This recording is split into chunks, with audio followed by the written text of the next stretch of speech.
आज हम लेके आए हैं आपके लिए रेगुलेटिंग एक्ट यानी कि 1773 का रेगुलेटिंग एक्ट। 1773 का रेगुलेटिंग एक्ट पास करने के पीछे कंपनी की क्या मंशा थी और कंपनी क्या चाह रही थी, यानी कि ब्रिटेन की संसद यानी ब्रिटेन के जो शासन था वो क्या चाह रहा था, उसके ऊपर हम लोग थोड़ी सी नजर डाल लेते हैं कि 1773 का जो रेगुलेटिंग एक्ट है उसकी जो पृष्ठभूमि क्या थी कि ब्रिटेन में नए व्यापारिक लोग उभर रहे थे, व्यापार करने की मंशा रख रहे थे। तो उनका क्या था, उद्यमी वर्ग भारतीय व्यापार में अपनी भागीदारी सुनिश्चित करने हेतु ब्रिटेन की गवर्नमेंट के ऊपर, ठीक है, यानी कि ईस्ट इंडिया कंपनी के पूर्व के देशों के साथ व्यापार करने के एक अधिकार को समाप्त करने के लिए उनके ऊपर प्रेशर बनाया जा रहा था। ठीक है, ये थी इनकी एक मंशा थी कि 1773 का रेगुलेटिंग एक्ट पास उस गवर्नमेंट ने किया था। अब एक और हम लोग बात देख लेते हैं, क्या देख लेते हैं बात, देखो अब जो हमारी ईस्ट इंडिया कंपनी है यानी कि ब्रिटेन ईस्ट इंडिया की जो हमारी कंपनी है इसको हम उसी नाम से जानते हैं कि ब्रिटेन की ईस्ट इंडिया कंपनी है। तो देखो ये है यहाँ पे हमारे इनकी मद्रास की प्रेसिडेंसी है, ये मद्रास की प्रेसिडेंसी हो गई, ये इनकी बंगाल कह लो या कलकत्ता की प्रेसिडेंसी हो गई, और यहाँ पे इनकी बम्बई की हो गई, ठीक है ना, यानी कि मुंबई की इनकी मुंबई मुंबई की इनकी प्रेसिडेंसी हो गई। जब इनकी ये वाली प्रेसिडेंसी हो गई तो यहाँ पे गवर्नर जनरल नियुक्त किए गए थे, ठीक है ना, यानी कि यहाँ पे क्या नियुक्त किए गए थे, गवर्नर नियुक्त किए गए थे। अब 1773 का जो रेगुलेटिंग एक्ट आता है ना, तो इसमें जो गवर्नर है उसको गवर्नर जनरल बना दिया जाएगा। अभी उससे पहले की एक थोड़ी सी हिस्ट्री, हम बहुत थोड़ी सी हिस्ट्री देख लेते हैं, इसी को 1773 के रेगुलेटिंग एक्ट से हम लोग यहाँ पे जोड़ देंगे कि ये जो रेगुलेटिंग एक्ट था वो वाकई में ब्रिटेन की सोची समझी समझ थी या उपज थी कि भारत के अंदर वो इस तरीके का माहौल क्रिएट कर दें कि उनका सारा कुछ उठ के यहाँ की संस्कृति पे हावी हो जाए। Welcome back to geography Sindhu study points में एक बार फिर से आपका स्वागत है। अगर आप लोग मेरे चैनल पे नए हैं तो प्लीज मेरे चैनल को लाइक करिए, सब्सक्राइब करिए और अपने फ्रेंड्स में ज्यादा से ज्यादा शेयर करिए और बेल आइकन का बटन दबाइए और कमेंट्स करके जरूर बताइएगा। तो अब हम बात करते हैं कि 1600 ईस्वी की हम लोग बात करते हैं। देखो हम लोग क्या बात करेंगे, 1600 ईस्वी की हम लोग यहाँ बात करते हैं। भाई 1600 ईस्वी की बात करनी भी तो बहुत इंपॉर्टेंट है, थोड़े से जो बच्चे नए हैं उन्हें पुराना बता दो। क्या है कि 1600 ईस्वी में जो है वो व्यापारिक कंपनियां भारत आना शुरू हो रही थी। भाई भारत की खोज हुई थी, भारत में बहुत सारी कंपनियां व्यापार के भारत के अंदर वो कंपनियां प्रवेश कर चुकी थी, जिसमें हमारे डच भी थे, फ्रांसीसी भी थे, पुर्तगाली भी थे, अंग्रेजी भी थे, स्वीडिश भी थे, डैनिश भी थे। इतनी सारी कंपनियां भारत में आ रही थी। उनमें से जो सबसे ताकतवर जो थी पुर्तगाली थी, फ्रांसीसी और अंग्रेज। ये जो कंपनियां थी ना वो महान कंपनियां थी। अब अंग्रेज आए थे, इन्होंने भी क्या था भैया, आए हैं व्यापार के पर्पस है तो व्यापार ही है ना, व्यापारी करेंगे तो व्यापारी है तो व्यापार ही करेंगे।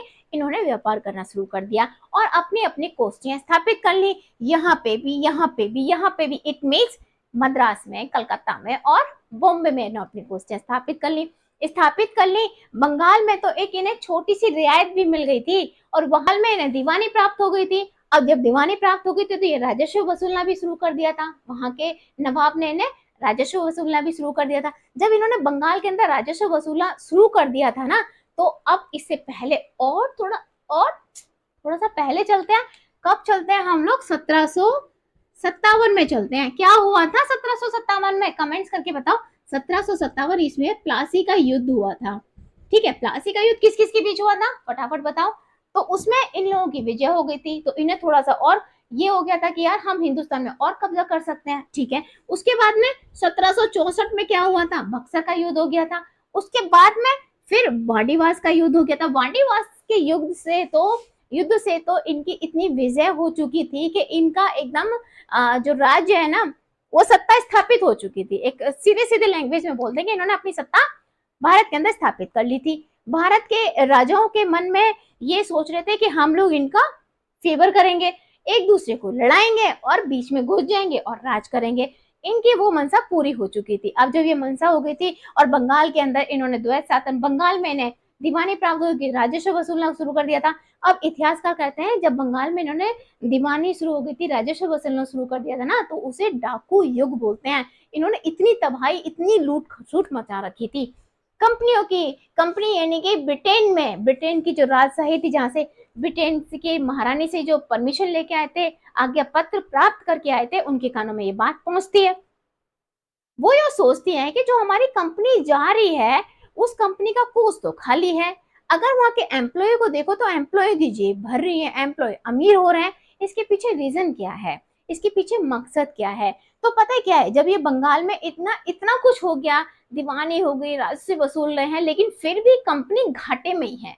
यानी कि कंपनी के एम्प्लॉय अमीर हैं, बट कंपनी क्या है, घाटे में जा। यहीं से जन्म होता है रेगुलेटिंग एक्ट का। अब ये पृष्ठभूमि मैंने आपको क्लियर बताया तो था। ब्रिटेन में नए उद्यमी वर्ग द्वारा भारतीय व्यापार में अपनी भागीदारी सुनिश्चित करने हेतु तो ब्रिटेन की ईस्ट इंडिया कंपनी पे दबाव बनाया जा रहा था। ठीक है, यानी कि पूर्व के देशों के साथ व्यापार करने के लिए एकाधिकार को समाप्त करने का दबाव बनाया, क्योंकि वहां के सारे लोग देख रहे थे कि ये सब हो रहा है। तो वहीं से 1773 का रेगुलेटिंग एक्ट पास हो जाता है। यानी कि 1773 का रेगुलेटिंग एक्ट भी पास होता है। अब देखो इसमें एक और बात है, 1773 का रेगुलेटिंग एक्ट आ गया। अब भाई ये व्यापार करने के मकसद से आ रहे थे, तो व्यापारी थे, इन्हें थोड़ी ना राजनीति आ रही थी। जब एक कंपनी आ रही है तो वो व्यापार के मकसद से ही आ रही है, उसमें थोड़ी ना यार क्यों राजनीतिक बैठा है कि हाँ आके वहां पे विदेश भारत जाओ तो वहां की राजनीति में हम लोग पार्टिसिपेट करेंगे, वहां की राजनीति को संभालेंगे। इनसे ये सब हो नहीं रहा था, इनसे ये सब चल नहीं रहा था। अब लूट खसूट भी हो रही थी, अपनी कंपनियां अपनी जेब भर रहे थे, ये कंपनी का कोष खाली रह जा रहा था।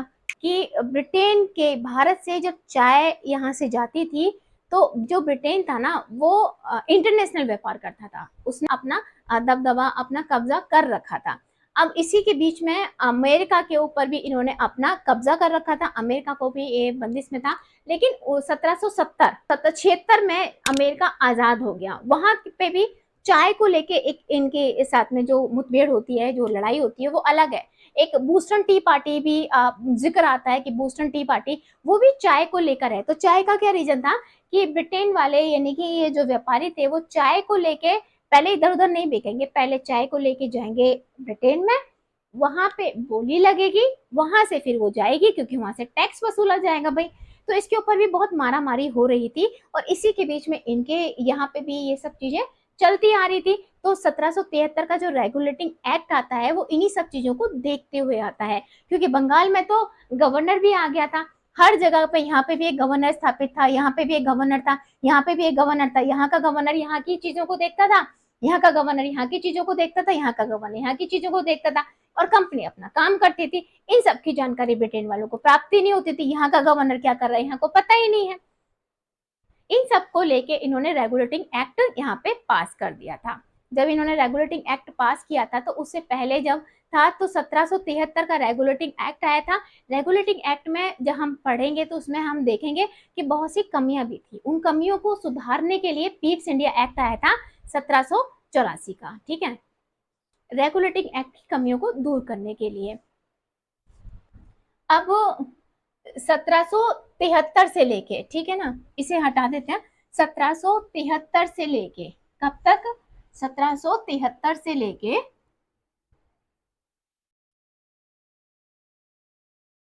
1773 से, यानी कि 1773 से लेके 1858 तक, ठीक है, ये जो हमारा ब्रिटेन था, ब्रिटेन, ये जो हमारा ब्रिटेन था, ठीक है, इसने भारत पर पूरी तरीके से वर्चस्व स्थापित कर लिया था। कैसे स्थापित कर लिया था, देखो हमारे यहाँ बंगाल में सती प्रथा खत्म हुई, हमारे यहाँ शिक्षा का विकास हुआ, डाक, रेलवे, दूरसंचार भी कह सकते हैं, ठीक है, और कोर्ट, हमारे यहाँ कोर्ट यानी कि कोर्ट, हमारे कोर्ट भी यहाँ पे बना, 1773 के रेगुलेटिंग एक्ट के थ्रू कोर्ट बना।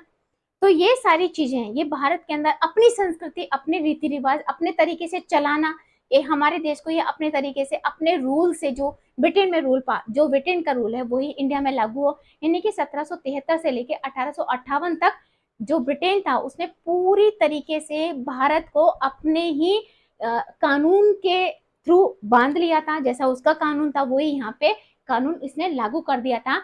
वो 1773 के रेगुलेटिंग एक्ट से ये जो रूल है, वो जो अधिनियम है, वो 20-20 साल के लिए पारित होंगे और फिर बाद में इनको बदल देंगे, यानी कि 20 साल तक एक वो चलेगा देंगे और बाद में इनको दूसरे स्टार्ट हो जाएगा। और 1773 के रेगुलेटिंग एक्ट के तहत कंपनियों के जो कर्मचारी हैं उनके वेतन भत्तों को बढ़ा दिया गया, व्यापार में वृद्धि हो गई और उनसे कहा गया कि आपका जो निजी व्यापार है ना, वो आप व्यापार नहीं करेंगे, उसको आपको बंद करना होगा। किसी से उपहार है, गिफ्ट है, कोई पेशकश करता है, वो सब चीजें आप नहीं लेंगे। ये हो गया था। और क्या, और अब जब रेगुलेटिंग एक्ट आया था तो इसमें एक केंद्रीय शासन बनाया गया था। देखो केंद्रीय शासन कैसे बनाया गया था। ये हमारी बम्बई की प्रेसिडेंसी है, ठीक है। ये हमारी मद्रास की हो गई और ये हमारी कलकत्ता की प्रेसिडेंसी हो गई, यानी कि बंगाल की प्रेसिडेंसी हो गई। अब यहाँ का गवर्नर जनरल, यहाँ का गवर्नर, एक इनके ऊपर केंद्रीय शासन बनाया गया। केंद्रीय शासन जब बना ना, तो इन सब, यानी कि यहाँ पे भी गवर्नर है, यहाँ पे भी गवर्नर है, यहाँ पे भी गवर्नर है। यहाँ पे एक गवर्नर जनरल नियुक्त किया गया और ये क्वेश्चन आ जाता है पीटी में कि पहला गवर्नर जनरल वॉरेन हेस्टिंग्स, यानी कि केंद्रीयगत व्यवस्था कर दी गई। केंद्रीयगत यानी कि पहला पॉइंट है क्या, केंद्रीय, केंद्रीयकृत व्यवस्था, ठीक है। केंद्रीयकृत व्यवस्था कर दी गई और गवर्नरों के ऊपर गवर्नर जनरल नियुक्त किया गया। तो पहला गवर्नर जनरल कौन था, वॉरेन हेस्टिंग्स थे जो पहले गवर्नर जनरल थे।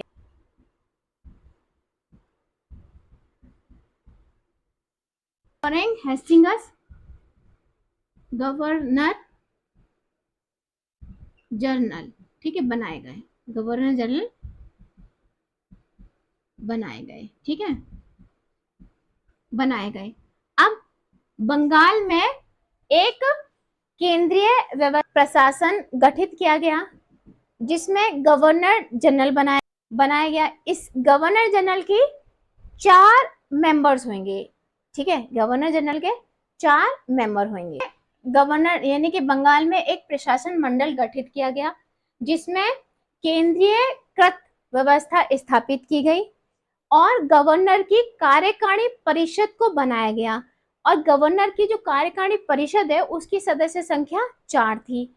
अब जो बंगाल में गवर्नर जनरल गठित किया गया वो बम्बई का और मद्रास का गवर्नर इसको अनुमति से यहाँ पे कार्य करेगा या इन यहाँ पे जो भी कार्य होंगे वो इनकी निगाहों में होंगे और इनको पता होगी, ठीक है। और इनके भी 4 सदस्य बनाए गए, यानी कि इनकी भी कार्यकारिणी परिषद में कितने सदस्य बनाए गए, 4 सदस्य बनाए गए।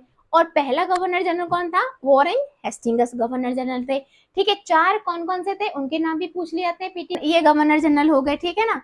अब इनकी यानी कि गवर्नर जनरल की 4 कार्यकारिणी परिषद में ये 4 लोग शामिल होंगे। अब यहाँ पे क्या था, यहाँ पे एक और था कि बंगाल में विलियम इनका किला था, तो फोर्ट विलियम गवर्नर जनरल था, ठीक है, फोर्ट विलियम गवर्नर जनरल, इस तरीके से इनको बोला जाता है। अच्छा ये हो गया। 1774 में ही कलकत्ता में एक कोर्ट की स्थापना की गई थी। उस कोर्ट की स्थापना क्यों की गई थी, क्योंकि यहाँ पे जो भी मुकदमे थे तो उनको गवर्नर जनरल देखते थे, तो वो, और यहाँ पे इन्होंने क्या, बंगाल में द्वैध शासन भी लागू कर दिया था। इन सब चीजों को देखते हुए कंपनी यानी कि ब्रिटेन के, उसने ये कहा ये चीज ठीक नहीं है, उन्होंने बंगाल में एक कोर्ट की स्थापना की थी 1774 ईस्वी में। 1774 में बंगाल के अंदर ही, ठीक है ना, बंगाल में ही एक कोर्ट की स्थापना की गई, कोर्ट की स्थापना 1774 बंगाल में ही एक कोर्ट की स्थापना की गई। अब जब कोर्ट की स्थापना की गई तो इनके पहले जज पूछ लेंगे, ये कोर्ट की स्थापना की गई तो उनकी जज का नाम क्या था, की यानी कि सर्वोच्च न्यायालय की, ठीक है, सुप्रीम कोर्ट, सुप्रीम कोर्ट की स्थापना की। ये इनके जज थे वो एलिश इम्पे। एलिश इम्पे इनके पहले, ये तो मुख्य न्यायाधीश थे, ठीक है, ये थे मुख्य न्यायाधीश।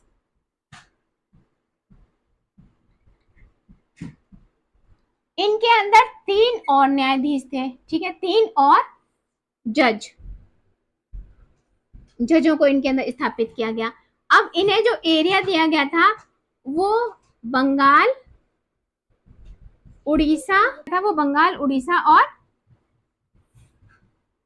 बिहार का वो एरिया दिया गया था, वो बंगाल, बिहार और उड़ीसा का इनको एरिया दिया गया था। यहाँ के मुकदमे इस वाले कोर्ट में आएंगे। ये इनका रेगुलेटिंग एक्ट के थ्रू था, ठीक है। कंपनी में बोर्ड ऑफ डायरेक्टर भी है, कंपनी के बोर्ड ऑफ डायरेक्टर,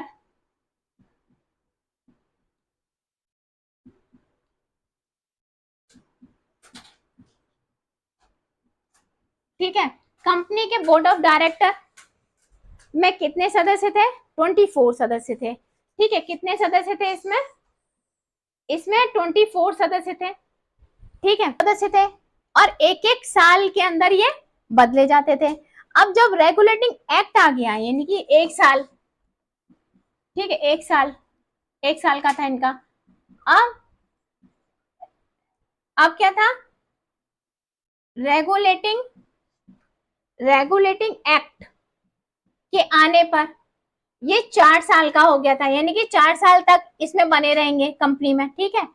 अब वोट देने का अधिकार भी इसमें था, कि वोट देने का जो प्रोसीजर था, जिसके पास में 1000 पाउंड के शेयर हैं इस कंपनी में, वो वोट देगा, उसे वोट देने का अधिकार था। अब जिसके पास 1000 पाउंड से भी ज्यादा के शेयर हैं, वो 2 बार वोट दे सकता है। यानी कि ये जो कंपनी का रूल था बोर्ड ऑफ डायरेक्टर का, वो ये वाला रूल था। बोर्ड ऑफ डायरेक्टर कंपनी ने नियुक्ति थे 24 थे, एक साल का था। रेगुलेटिंग एक्ट पे आकर 4 साल के बाद बदली थी। अब इसमें जो वोट देने का अधिकार था कि इसमें वोट के थ्रू चुने जाएंगे, वो जिसके पास में 1000 पाउंड शेयर है वो देगा, और 1000 पाउंड के शेयर से भी ज्यादा है तो वो डबल वोट दे सकता है।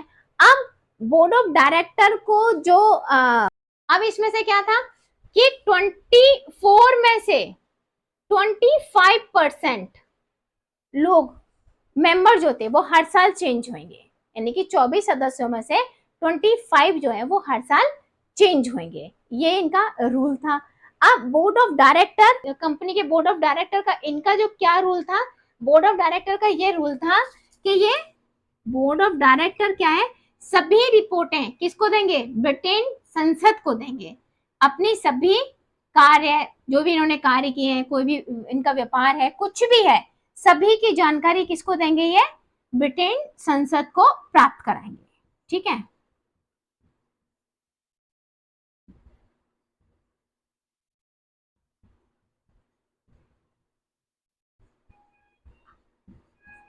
ब्रिटेन संसद को ये कंपनी पे, यानी ईस्ट इंडिया कंपनी पे अपना अधिकार लागू करना स्टार्ट कर दिया। अब रेगुलेटिंग एक्ट 1773 का जो रेगुलेटिंग एक्ट है उसमें बहुत सारी कमियां भी थी। क्या कमियां थी? कि यहाँ का जो गवर्नर था वो यहाँ का गवर्नर अपनी मर्जी से ही काम कर रहे थे। उन्हें ये पता नहीं थी कि किस विषय की या किस चीज की परमिशन या जानकारी हम बंगाल के गवर्नर जनरल को दें, या कौन से मुकदमे को हम कोर्ट में लेके जाएं। यानी कि बहुत सारी चीजें थी जो इसमें क्लियर नहीं हो पा रही थी। रेगुलेटिंग एक्ट में बहुत सारी, गवर्नर जनरल की कार्यकारी जो परिषद थी उसमें लेके प्रॉब्लम हो रही थी, कोर्ट में लेके प्रॉब्लम हो रही थी, और जो भारत के जो अपने रीति रिवाज थे, अपनी कानून व्यवस्था थी, एक अपना धर्म था, उन सबको लेके भी कोर्ट में परमिशन दी गई थी कि उनके जो मुकदमे हैं वो उनके तरीके से सॉर्ट आउट होंगे और बाकियों को हम अपने तरीके से देख लेंगे। वो बहुत सारी चीजें जो थी वो रेगुलेटिंग एक्ट में कमियां थी। उन कमियों को दूर करने के लिए 1784 का पीट्स इंडिया एक्ट लेके आया गया। आई होप यहाँ तक आपको अच्छा लगा होगा। अगर आप मेरे चैनल पर नए हैं तो प्लीज मेरे चैनल को लाइक करिए, सब्सक्राइब करिए और आइकन का बटन दबाइएगा, और कमेंट्स करके जरूर बताइएगा, और ज्यादा से ज्यादा अपने दोस्तों में इस वीडियो को शेयर करिए, यानी कि मेरी वीडियो को शेयर करिए।